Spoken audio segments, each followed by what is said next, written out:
This week on Leak Spec, CBC, do we defund it or double the funding? Well, I know what I think, but also I wanted to have a discussion about which province has the highest inflation. Mike, what about you? Not to only mention that, but did you guys see who won the Canada Four Nations?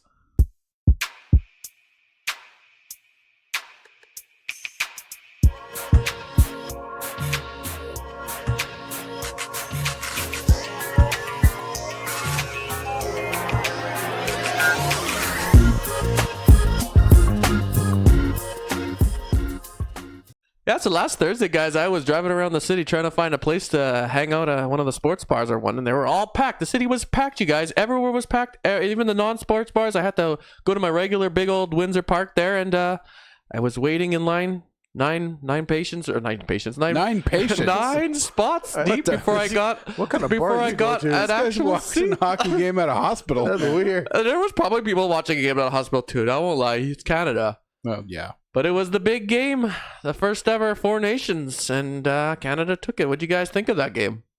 I was stressing that game. You were stressing? I was stressing. That was a stressful game. It was close, eh? Yeah. I liked it. It was entertaining. It's a good game, though. Yeah, and then when it got into that overtime, Oh, Lord have mercy. I didn't have high hopes. You guys, I was watching the pressure put on by the Americans. The Americans were like in the zone in Canada's defense. They're like breaking the defensive blocks, and it was just not good. I was like, it's no time before they're gonna score, right? Like I thought they were for sure. And like there was pressure, and there was like some good chances against Binnington there, right? There really was, yeah. Like that blocker save, like, oh man, you always go for the blocker. He was just flopping around. Yeah. And that one on the other side with the glove, did you remember that one? No, I forgot it. Oh, Dominic Hasek. There was 1999 Dominic Hasek in that, basically. This guy's excited. I was excited. It was excited. Goalie keeping like that excites me. Well, it was an exciting game, and it was kind of like a, I don't know if you guys heard anything about the game beforehand, but Trump had called the U.S. team and wished them good luck and like I heard that all that kind of stuff like that. He was taking jabs at Trudeau. Governor Trudeau, I believe, is what he called him. That was the jab. Yeah. And it was just cool to see the response of Canada taking that Four Nations Cup. What did Trudeau's tweet there say, or wherever it was? I don't pay attention. You can't take our country, and you can't take our game, and you can't take our country. Oh yeah, that's probably true. Like that. I mean, he's good at making those statements that don't mean anything. He's not good at governing, but he's good at but being a spokesperson. Also, for me, it was really hard to. Well, obviously, we cheer for Canada all the way through, but hell yeah, brother. Our goalie for the Jets is who we're cheering against at the same time. That's true. Right? That's so too bad. Kind of tough. He's not wearing a Jets jersey. It doesn't no longer important. Oh, I know. He was still really good in that game. I know. I love goalkeeping. I love watching goalkeeping. So that's one of my favorite parts of hockey. So I was definitely like enjoying both parts of that. Like when there's really good goalkeeping in hockey games, that's my favorite. It's his favorite. It's my favorite. It sure is. I made a Dominic Hasek reference, so obviously you know what part of hockey I really love. And now he made another one. You guys know who that is? Yes. Yeah. Old timers here. Yeah. I guess that was a little while back. Yeah. It was over a half a century ago, or What? over a quarter a century ago. Sorry. Jeez. Yeah. This is a few years back. Did I Pretty go to soon it'll be sleep half for a 10 years? Pretty soon it'll be half a century, and we'll just be like, "That was like it was yesterday." Josh at the nursing boy. home. Yep. Just like, remember Dominic Hasek? I don't either. If they actually build that nursing home, Oh, there we go. Yeah. Yeah. Is that going to happen? I bet Josh still won't give us an answer on Exactly. what he believes will happen. I believe it's not going to happen. That's there we go. There we go. That's the answer. It's probably true. But you know what, guys? March 18th. You know what's happening that day? The day after the 17th. Yeah. Yes. That's my guess. accurate. Mm-hmm. Yep. No. For a Ticona boy like myself, that's when the by-election for the MLA happens. So that's that promise that of a new care home here in Transcona. That's what the NDP are making the platform for the Transconian, and I think good on them. But as I've said before, it's just a promise. Yeah. There's no real action yet. Good on them if they do it. Yeah. Good on them if they do it. Good on them if conservatives take it. Either way, they should talk about that and let us know if they're actually going to implement something that's much needed in the province. Have you heard anyone talk about anything for that I mean, For the by-election or the promise? No. Well, the by-election. I've been paying attention anymore, to. so. Yeah, the by-election it's not a big deal. I mean, it's not. I have to try to source out for the candidates there, but I don't know. What options do you have? I believe. I'm not. I don't know if both of them have been released yet or not. I heard. Released? I heard. Are they in prison? Yeah. No, like publicly released who their candidates are for each party. Right. We could pull it up on Manitoba elections, but I heard a rumor that sounds boring. Susan Auk might be running. Susan Auk, the former speed skater and head of speed skating Manitoba. Oh, she sounds familiar. Yes, she should. She is a proud Transconian, went to the same alma mater as me, Murdoch McKay.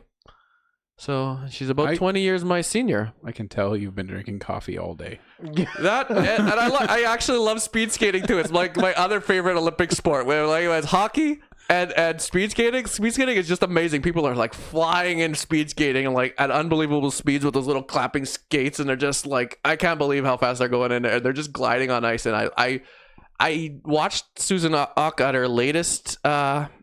Her last Olympians. I think she was in 4 or 5 of them. So I was like a baby, like 2 years old when she was in one of her first ones.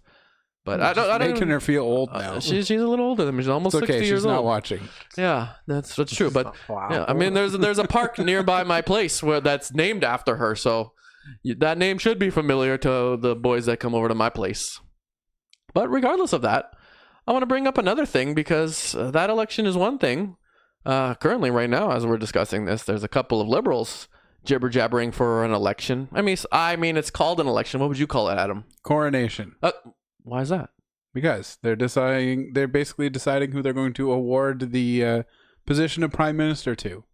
And they can just pick someone who has never been elected to anything and be like, now you're the prime minister of Canada. The liberals can. Liberal members. Only the liberal members, which Correct. can be apparently anyone who wants to, basically. Buy a membership to the Liberal Party and get a vote. Yeah. Yep, that's happening right now. They're Do jibber jabbering it about it. I thought you didn't have to buy them anymore. It's party dependent. So whatever the Liberal Party chooses to do, it usually goes towards the funding for the main election. Those party memberships. Yeah, so I don't know. I heard something weird about that. No, there's no legislation changed or anything. But why would you not try to collect at least a few dollars from loyal party members to support the overall election campaign? Right? I don't know. I don't like it. As usual. Yeah, well, let's not talk about those liberals. They're currently upsetting us. Let's give those butt faces a week off, and we will move right on. I mean, they're still the government, so we're going to complain about them eventually. But I want to ask you guys about an article I read recently in that Portage paper. Manitoba, highest inflation. Highest inflation. Leak specking all over the place. Here it is, Josh. He's speck and leak. Manitoba's inflation outpaces rest of Canada. The MLA reacts. Do you remember when we had that the gas tax holiday? Every month they were out there telling us how Manitoba had the lowest inflation in Canada, and our inflation was so low it was actually dragging the entire country's inflation down. And now, what happens 1 month after they just put that tax back on? Yep. Now we're the highest, just like that. We get to pay the most inflation for the pleasure to live in Manitoba and enjoy all of this wonderful freezing ass winter. Well, what can I say about that? I mean, you're not wrong. When they continually tax us in these economies, we see higher costs of everything. Yeah, leave that up on the screen a bit there, Michael Lee. This is where you can really see all the damage that's happening, all the different percentages we're paying more for, and as I had alluded to already, the gas tax I think is a big one, because if you look on here, you'll see, I believe, where is it, Michael Lee? Do you see where it says how much gas went up? 25 cents, I believe. Over 25 cents. Our gas price went up over 25 cents in a month. And the reinstatement of the Manitoba gas tax was basically only 15 cents, 14 and a half or something like that. So where did the other 10 cents come from on that 25 cents of inflation?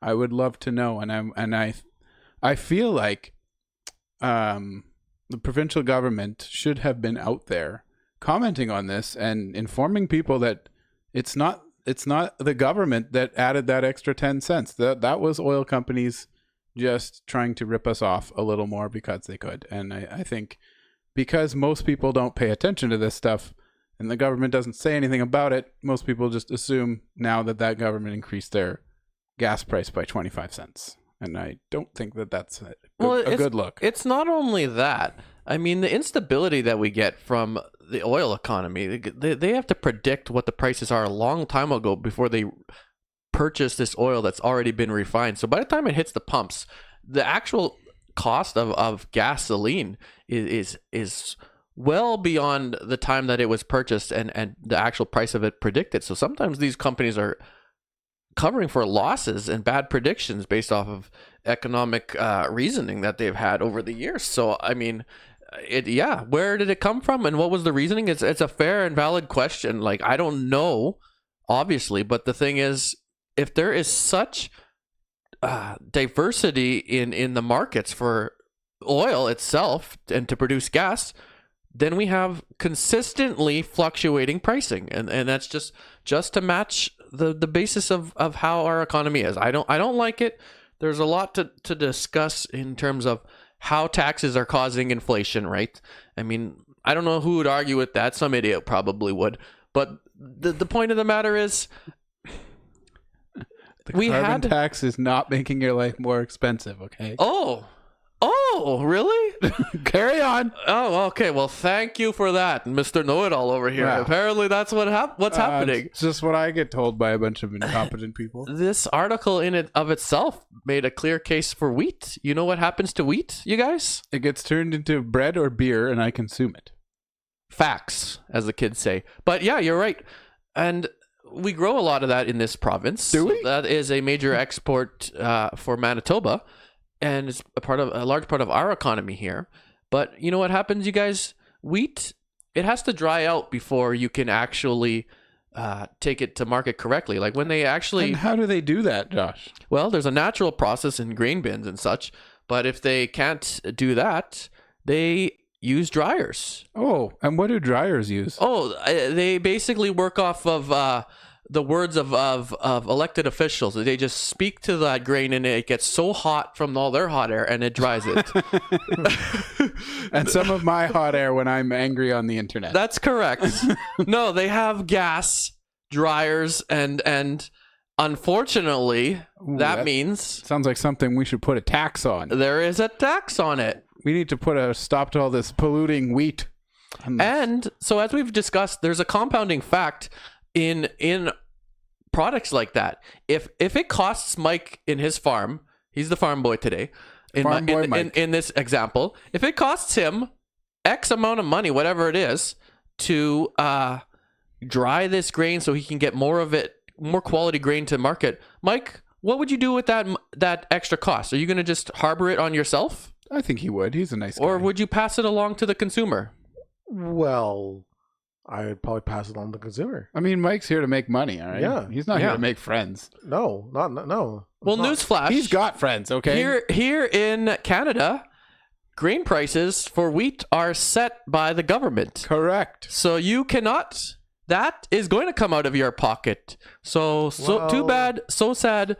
Pay that tax and you're going to be getting a little less income. You might even go insolvent. Isn't it nice how they just literally put you in that space where there's nothing you can do about it? So I basically have to farm out the same amount and get paid less to do so. Right. Exactly. Because they're just regulating everything. I mean, they could remove the tax or the regulation, and then you would be more free in the market to do as you wish. Neither of which any Canadian politician has yet done. So are the Canadian politicians making your life more expensive with these taxes? Absolutely. Yeah. It's not only that. If you read through some of the stats here that this article has stated, I want to point down to the very last one and read what it says here, because it says nearly a third of Manitobans say they are already insolvent. You know what that means, guys? It means it's 11 points higher than last time they apparently asked this question. It is true. Insolvent. Is that like? Is that like when you're out of money? When you don't have any solvents to mix with your paint and thin it out? No, it's not that. Okay. No, I was worried. It's when you basically don't have the money to pay debt, right? Yeah. So what do you do then? You stretch your credit or something. You get some solvent. No, really, that's really what Manitobans and people in general do. If you can't pay your bills and everything, you pay them with credit. You pay them with credit, or you get another job if that is an opportunity or extra income. That's difficult though. Not for if you're on an OnlyFans, but that's a different story entirely. I mean, not everyone can be like me. Yeah, I don't want to know. We're gonna circle back. I don't even want to circle back to that one. Now you all have that stuck in your head. I'm uncomfortable. And I know that. The point is, we were talking about how taxes are causing downturn in the economy before, and unfortunately, with higher inflation in Manitoba, I think these numbers are going to persist and something has to be done. Michael Lee, what do you think that something should be? I know we talked about one idea last week. You mean like removing some of the carbon taxes? Hell yeah, brother. That is a great idea. Hell yeah, brother. I'm sorry. This thing says that food prices are expected to increase by 3 to 5%. Oh, good. Yeah. And 30% of people are already insolvent. So let's make their food more insane. expensive. The average family of 4 is expected to spend $800 more on groceries this year. You all have just an extra $800 to just in the tree out back. Yeah, just to keep doing what you're already struggling to do, right? That's no big deal. And not deal. only that, property taxes going up. Yep. Hydro rates are going up. Yep. Auto insurance is going up. Yep. Everybody's income is also going up proportionately. Yep. Our no, that's not true. Our NDP government has promised a freeze on hydro rates, which apparently is not actually confirmed yet. Yes, and exactly. They don't technically control that. Precisely. But and not only have they said that it's happening, I believe, and don't quote me on this. I will. I think I read that they were actually spending money on advertising for that. Yeah. That is facts. That might have been something else. So are we just expected to be millionaires here? No, they're actively making sure you're not. My point is, what I try to say is that it feels like it's going to cost that much just to be able to survive. Yeah, and every year it'll just cost more. Yeah, everything, all of it, and and the carbon tax is going up April 1st. That's not an April Fool's joke. More tax, guys. Yeah, it's a joke. That's not funny. Yeah, no kidding. Little by little, they kill you. I mean, compare this to the immediate pressures that you have from Donald Trump in the U.S. I mean, that guy hits you hard and fast. Our own government hits you slow and painfully over a long period of time, bleeding everyone dry. All levels. It's not just our federal government. All 3 levels of government here. They're all just bleeding everyone dry. Slowly, a little knife slash at a time. That's what you get. But then they give us a rebate in tax time saying we're trying to help Canadians. Now you're getting the picture. Help us from what you've caused? Yeah, at tax time, they just give you back your own money that they prematurely took from you. There's that, but those carbon rebates you also get too that some people get. That's money they took from you that they didn't necessarily need to. So, as I understand it with the carbon rebates, is essentially that is supposed to refund you on the carbon tax you directly paid over the year. Oh, okay. But it doesn't... Indirectly. It doesn't do anything for what you indirectly paid. As Josh mentioned earlier on, that Farmer Mike... trying to dry out his grain, paying a carbon tax on that. And, in that case, you can't basically get a rebate on that amount because they're not considering it when they are doing that math. And it would be really difficult to. And it's just a small example, right? Because, the grain was carbon taxed.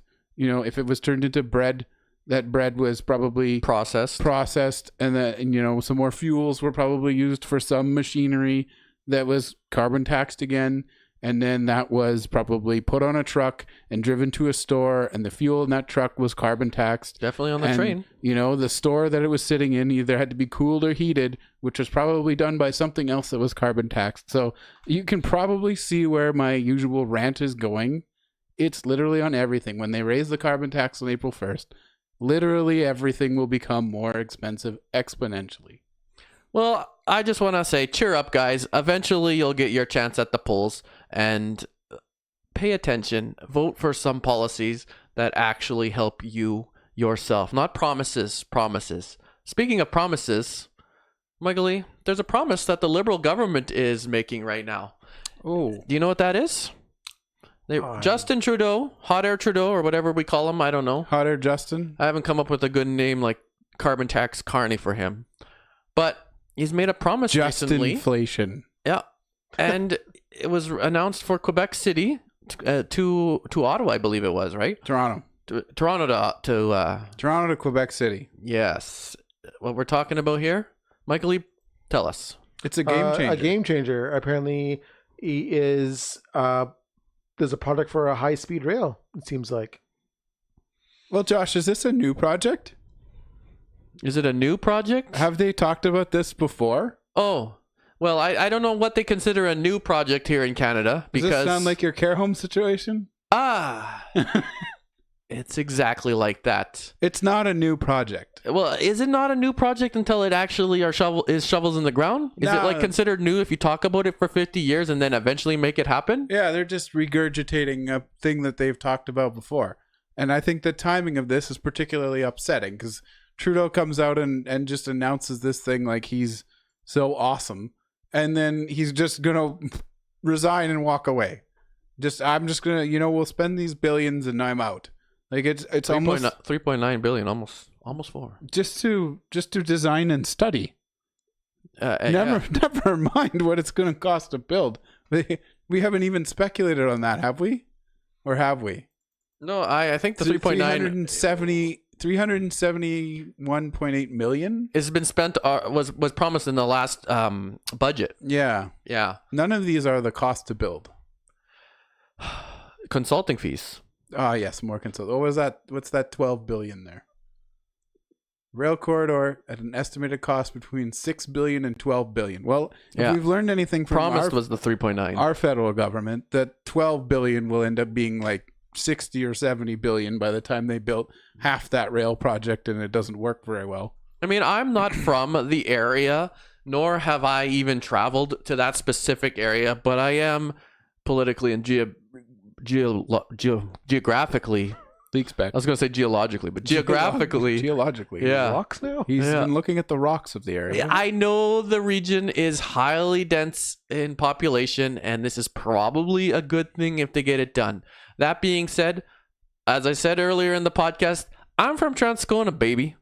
Do you know what that means? We're over here in the West. Yes, but it is basically the economy here for the last 100 years was based on one manufacturer and business in particular, and that's the Canadian National Railway.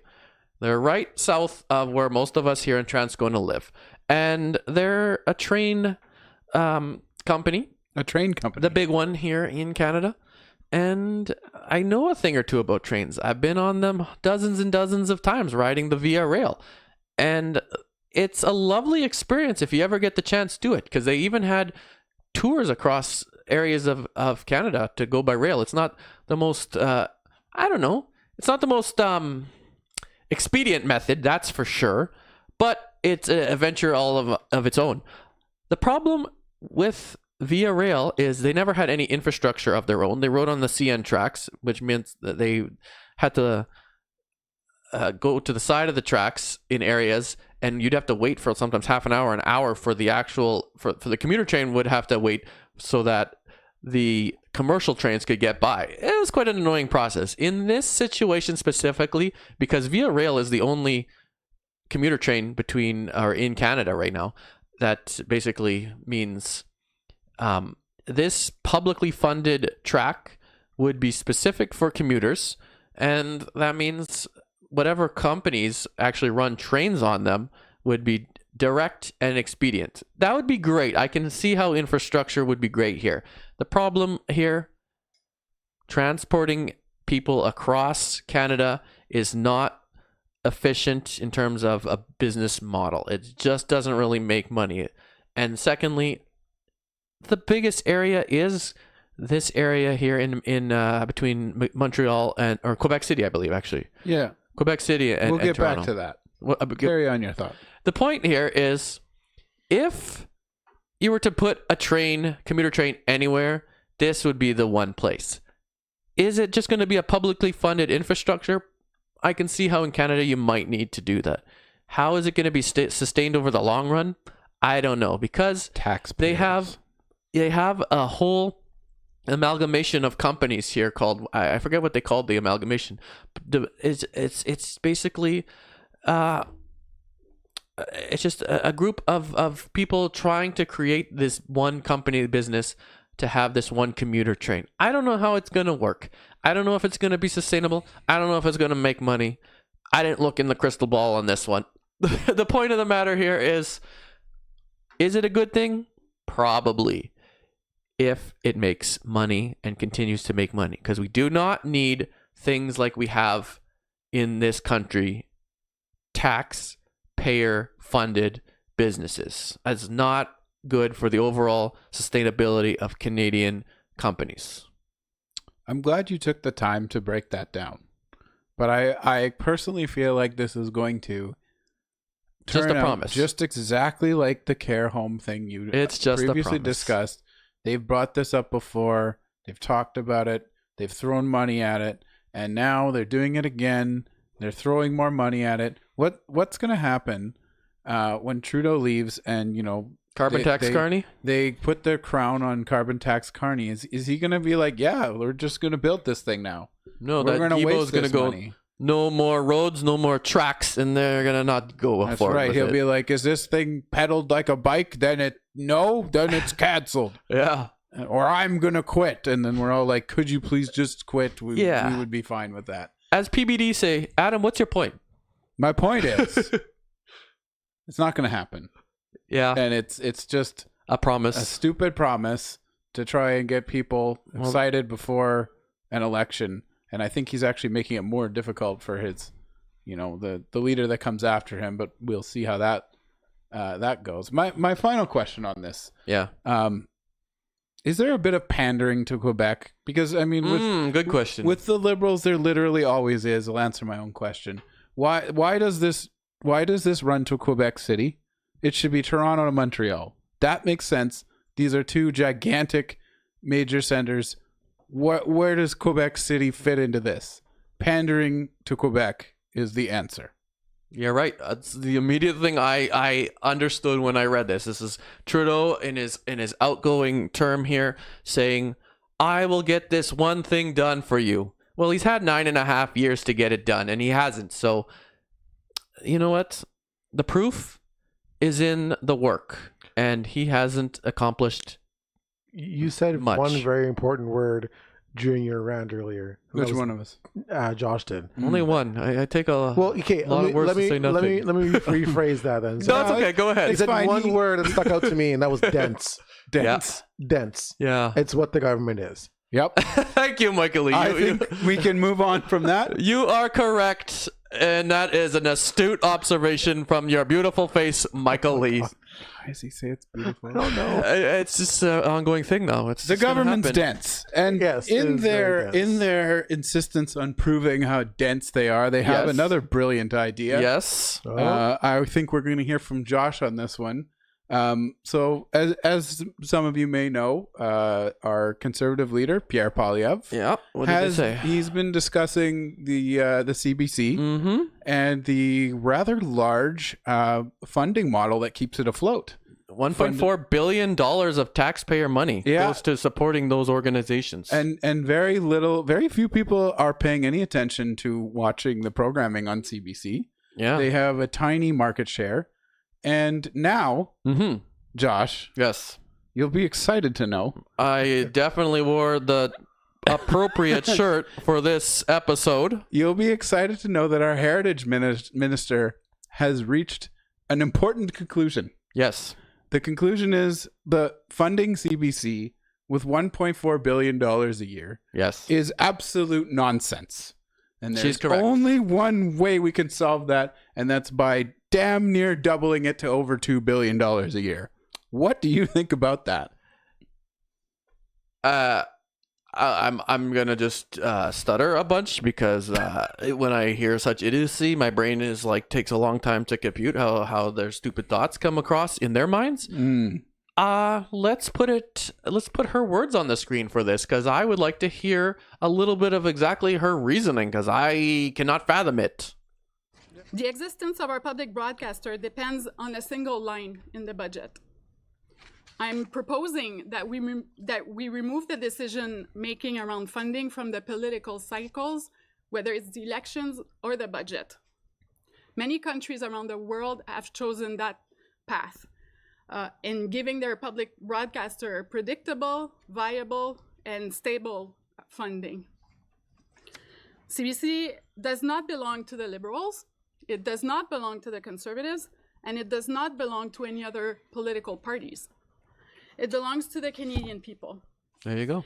And this is why, to be able to give CBC Radio-Canada the means to fulfill its mandate, I propose that it be financed directly in the legislation instead of in the budget through statutory appropriation. That means our government officials can't change anything. Should be based on the demographic reality. And I mean by that a per capita funding based formula. The average funding for a public broadcaster in a G7 country is $62 per person per year. In Canada, we're second to last, with $33 per year per person. But why does that matter? We're closer to the United States than to any other country of the G7 country. And I don't think that we want the United States to be our reference. I think we need to aim closer to the middle ground, which is $62 per year per person.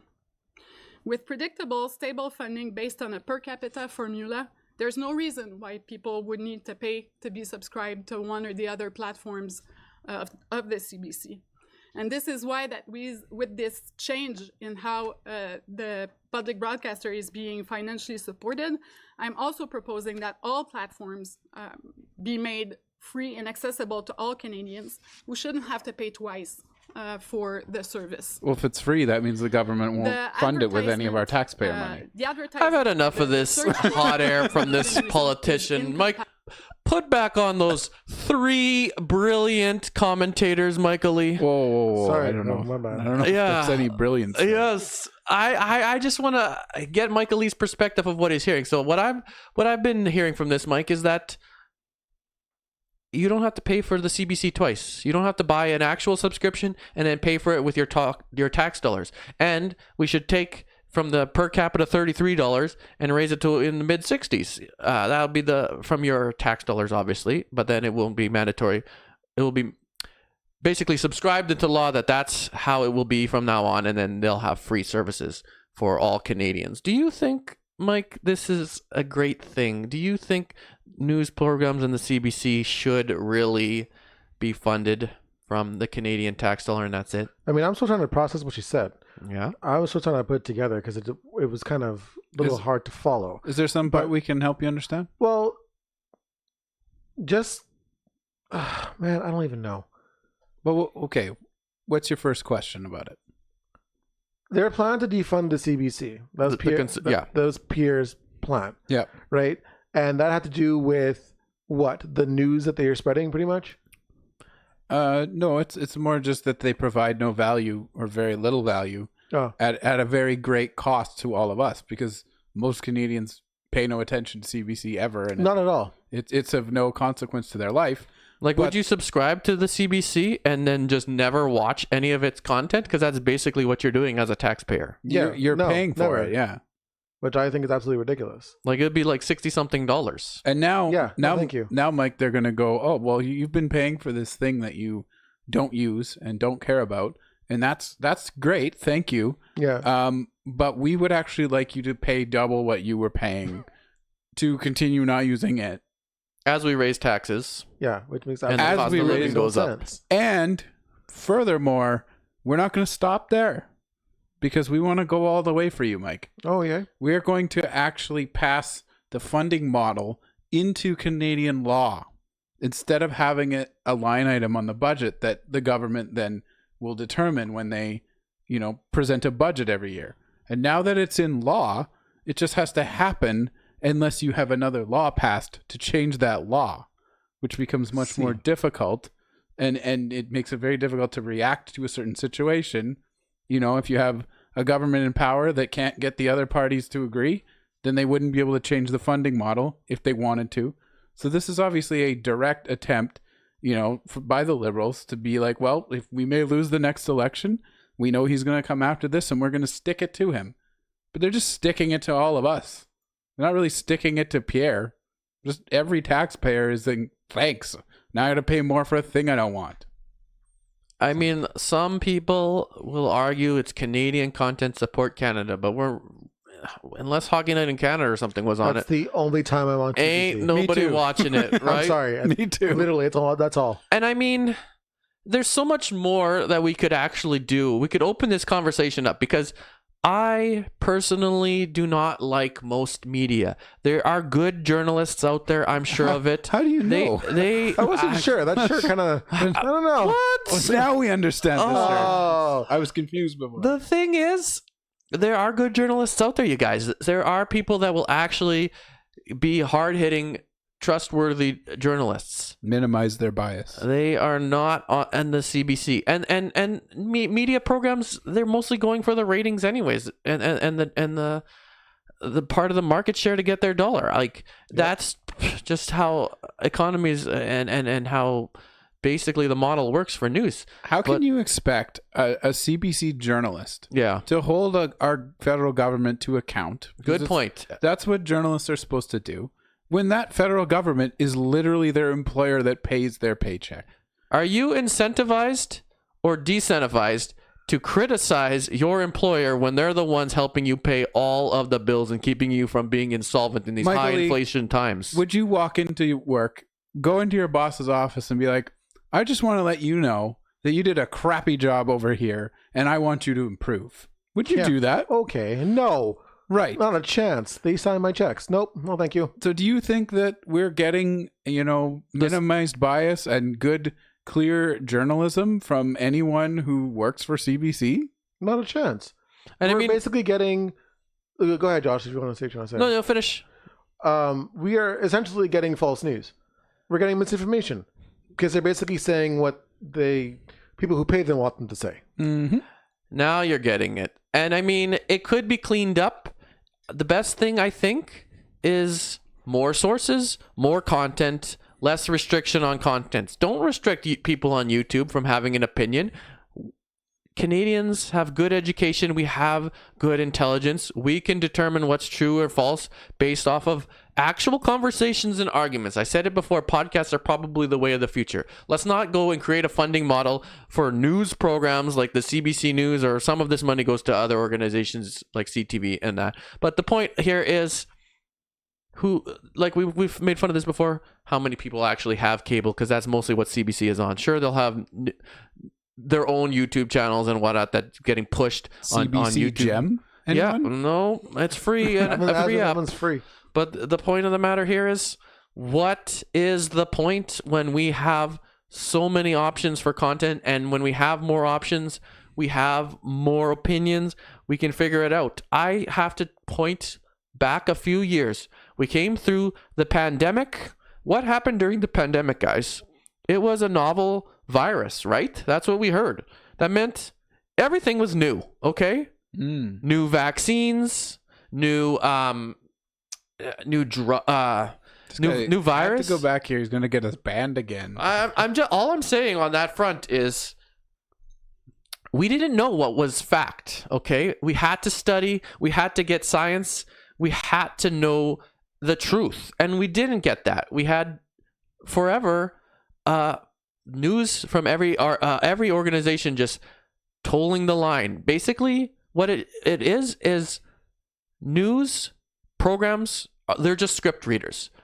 They all have a script. They just read it. They're not really journalists. There's journalism out there, sure, but they're just reading a script, giving a message. And at that time in the pandemic, it was just say whatever they think is the best thing. They basically outright didn't talk about any alternate opinions from credible people, doctors, scientists with differing opinions from the mainstream news and the governments of the time. It's not great. We need as much information as we can get, and we need it from quality sources. And unfortunately, you cannot just say CBC or CNN News or whatever is quality sources because some random authority in the government or whatever, says that is the authority and the all-knowing power, and they're the only ones to trust. Because life is more complicated than that. There's experts out there that know a lot more than politicians that get voted in think they know. So do we think that they're always honest and that they're always accurate? No. Well, unfortunately, as with now, it's very common that anyone who comes out with, opinions or data or, some new ideas or whatever facts that may not follow the proposed narrative, they're just discredited and canceled and ignored and, called an extremist, that kind of thing. So it's unfortunate. It makes it really hard for real journalism to happen when anyone who doesn't say the popular thing just gets completely thrown out the window. I was watching a German-funded news program. They're talking about something, and then it was another one besides that. But they were talking about something called PVS. Have you guys heard of that? Nope. There's a recent Yale study that came out, and this is why it was in some of the news. It's called post-vaccination syndrome. There was a study from Yale. I won't go into the details because we're talking about the media, not vaccines. Yeah, let's stay away from that. The point here is go find PVS on CBC, CTV News, or whatever. It's not something they're interested in.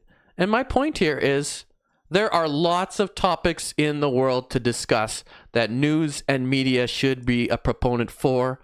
Not just Trump is bad, tariffs all day long, whatever it is, right? Yeah, we all hear that. We know. Yeah, like we only need like a 10, 15-minute segment on up-to-date current events, and then talk to us about the important things in life. Talk to us how taxes affect the economy. Talk to us about how lower income people need help to get out of their bubbles in life or something, right?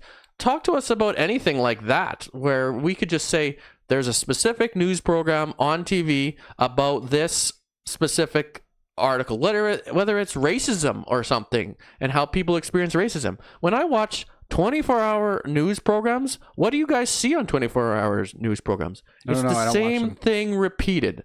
That's all it is. It's just this happened and this happened, and how do we think about, like, for instance, like, and here's six more people to have their opinion on the exact same thing. Like, why can't I just, it's on demand basically now, so it's not like we need to hear it on repeat. We could just go and find that exact clip on that subject and hear about it if that's what we're interested in. There's so much in life that we could listen to. We could talk to, like, Michael Lee, how would you like to hear about actual like racism in Canada and how it pertains to certain individuals? It might be enlightening to some of us, some people. Something different to hear. Yeah, journalists could go seek out people, have an open discussion, have a documentary. That would be a lot greater. You know what? I would propose entire 1.5 million, whatever they're gonna pay, keep it in the budget. We're already paying enough. Just keep it at that amount, but don't give it to news. Don't give it to media, okay? Do something better with it. Support Canada. That's what I say. Use it to create content people want that isn't news. Yeah, Canadian content. What if we had Canadian documentaries? And that's what the funding went to. Like, some of it can go to it, from what I understand. But what if we solely made it that? What if it was for Canadian TV shows? Some of it was used for that because it was directly given to the CBC, and that's how they decided to use it. But I think there's so much more that we could do. And we don't need to be bombarded with this horrible bad news. And by bad news, I don't mean terrible news programs, because it's that as well. But I'm just saying there's a lot that goes wrong in the world that we don't want to hear about. I think take that funding, turn it into Canadian content, whatever that is. Documentaries, actual journalism, stuff that people can do on their own, and books or whatever. You know what I'm saying? Well, the thing is, like, when you talk about actual journalism, you touched on a very good point.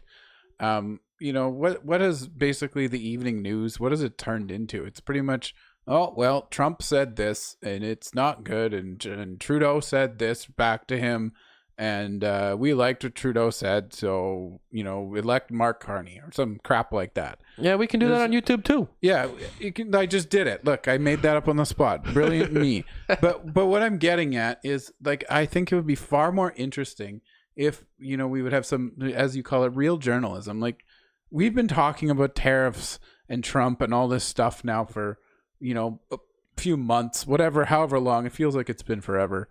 And we still get the same tired, just nonsense story from our media where they just tell you what was said and they tell you this, and I see very little of substance of like mainstream programs that dig into this and tell Canadians why are we at this point now where if tariffs were imposed on us, it would be such a big problem for us.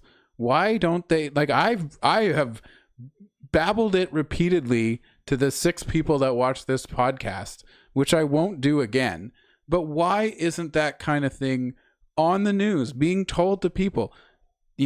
We don't need to be this reliant on the US, and we had all these opportunities not to be, and here's what our government did, and this is why we are where we are today. I don't see that. I just see, an up-to-date, an update on what this blowhard said and what this blowhard said back to them.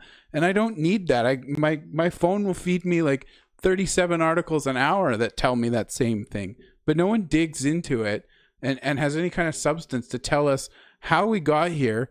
And, that might lead to more constructive thought from the average Canadian about how we get out of this mess, instead of just patting all these politicians on the back for acting tough, because really that isn't doing much for us. I concur. I mean, Mike, you don't want to pay a forced subscription to the CBC. I don't want to pay it. Nope. And frankly, it's not worth it. That's what we're saying. There's no value. And there's one more important point that was sort of, I don't know if it is flat out stated, but it was kind of hinted at in the article. And it was, or not in the article, in the statement from our heritage minister. She makes comments that allude to the fact that she thinks CBC as an organization should be responsible for policing misinformation in Canada. So, and the problem with that is now they're an interested party, because they are, they have CBC News, they have Radio Canada, they have all that. They are one of the avenues delivering news and whatnot, information to Canadians. And then you're going to charge them with deciding what constitutes misinformation and what isn't. Obviously, there's a conflict of interest there. They're going to be biased towards their own information, which we have already discussed will generally try to paint the federal government in the best light possible, because that's who's paying their paychecks.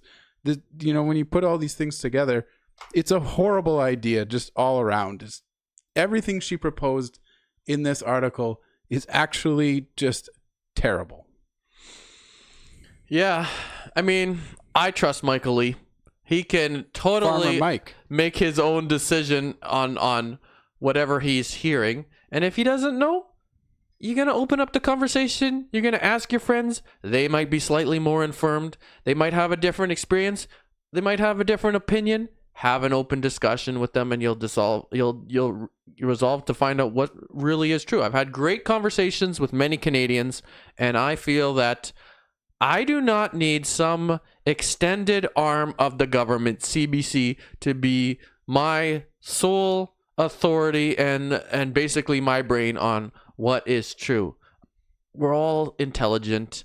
Let us decide. Stop usurping all of our brain think for our government. Brain think. That's what it is. Don't usurp our brain think. That's government. They just think for us, and that's all it is. I don't have to think for anything. I could be a dumb zombie scrolling through Instagram, going to work the rest of my life. I do not need to be an intelligent, informed individual. Sending too many reels to me and the Michael Lee every day.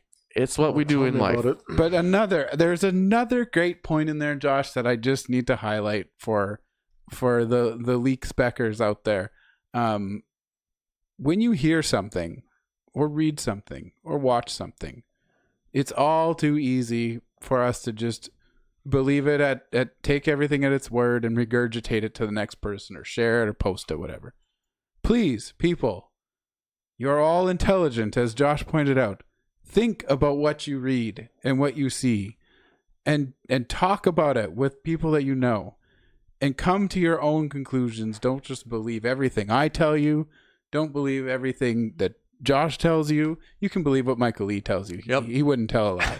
But don't believe everything that you see from CBC and CTV and Global, and if you're watching US news feeds, like, think about what you're watching and seeing and consuming, and just, does it make sense? Because sometimes it just doesn't. You can take a few minutes, think about a few facts you read and go, well, that thing that was said there totally contradicts that thing there, so this doesn't make sense. We all just need to think about what we're consuming. I think. Yeah, go ahead. Sorry, I just think that's a good way to put it, Adam. Also, with elections coming up and everything, very true. What you're reading and thinking or coming to conclusions of, make sure you make an informed decision at the polls as well. Mm-hmm. Make sure you guys know what you are voting for, and the differences you want to make and see. Right. Have the discussions like Adam said. Trust your friends. Trust yourself. We're all intelligent. Do not trust that the government has your best interest at heart.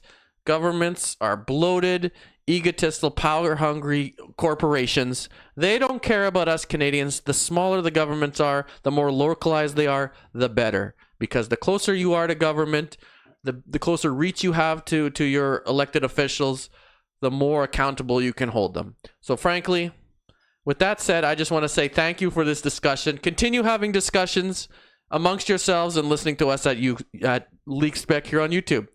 Goodbye and subscribe. Goodbye. Bye.